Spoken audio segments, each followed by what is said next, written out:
Olá, hoje a gente vai analisar uma ideia bem interessante. A de que o mandamento do sábado não é só uma regra antiga que ficou para trás, mas sim um pilar eterno da fé. Bom, é muito comum ouvir no cristianismo que o sábado era coisa do Antigo Testamento, né? Que Jesus veio e aboliu tudo isso. Mas e se essa não for a história completa? Vamos dar uma olhada nos argumentos bíblicos que apontam para uma direção bem diferente. Certo, o primeiro argumento central é este. O sábado faria parte de uma aliança eterna e não de uma lei temporária. E para a gente entender bem isso, precisamos primeiro definir uma palavra-chave. Essa palavra é aliança.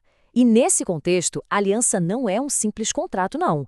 É um pacto profundo, sabe? Um compromisso divino que forma a base da relação de Deus com as pessoas. E a ideia é que o sábado estaria bem no coração de uma das alianças mais importantes de todas. E aqui tem uma distinção que é crucial. De um lado, a lei moral, ou seja, os 10 mandamentos, escrita pelo próprio Deus em pedra e guardada dentro da Arca da Aliança. Isso tudo simbolizando que era algo eterno. Do outro lado, a lei cerimonial, aquela dos rituais, sacrifícios. Essa foi escrita por Moisés, num livro, e guardada ao lado da arca, vista como algo temporário. O sábado, claro, pertence ao primeiro grupo. E essa passagem bíblica reforça o ponto de um jeito bem direto. Os 10 mandamentos, e isso inclui o sábado, não são apenas leis. Eles são a própria definição da aliança de Deus. Ok, agora vamos encarar de frente o principal contra-argumento, a ideia de que o próprio Jesus teria abolido o sábado. Essa foi a acusação que os fariseus fizeram contra os discípulos. Eles estavam ali colhendo espigas para comer e isso foi visto como uma quebra da lei.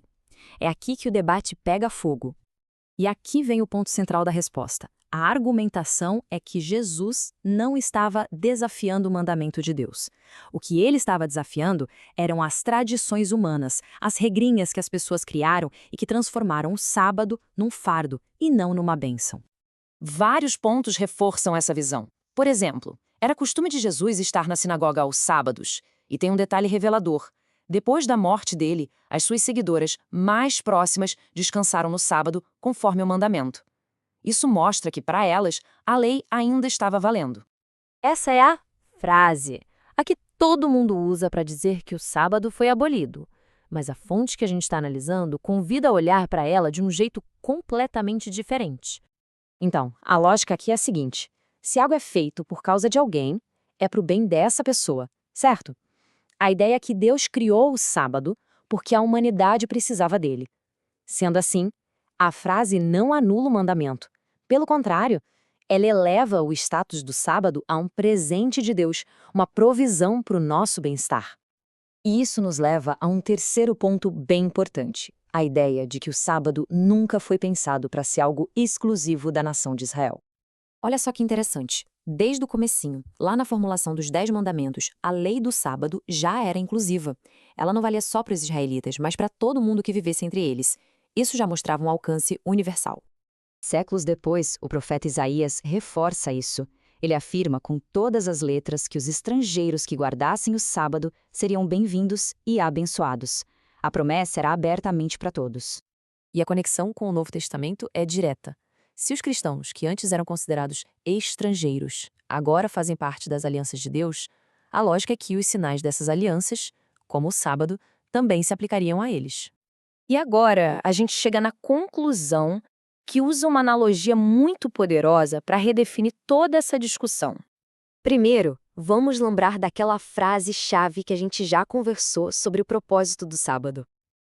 Agora, vamos comparar com esta outra declaração, lá do Novo Testamento, que diz que a mulher foi criada por causa do homem. A estrutura da frase é idêntica. E aqui está o pulo do gato. Se a lógica para descartar o sábado é que ele foi feito para o homem, então, por uma questão de coerência, não seria o caso de descartar o casamento também? Essa pergunta muda o sábado de figura. De um fardo, ele passa a ser um presente fundamental, assim como a companhia. No fim das contas, a perspectiva que fica é que o debate não deveria ser sobre obrigação, mas sobre aceitar um presente. A questão que permanece não é se alguém é forçado a guardar o sábado, mas por que alguém recusaria um presente divino de descanso, de conexão e de renovação.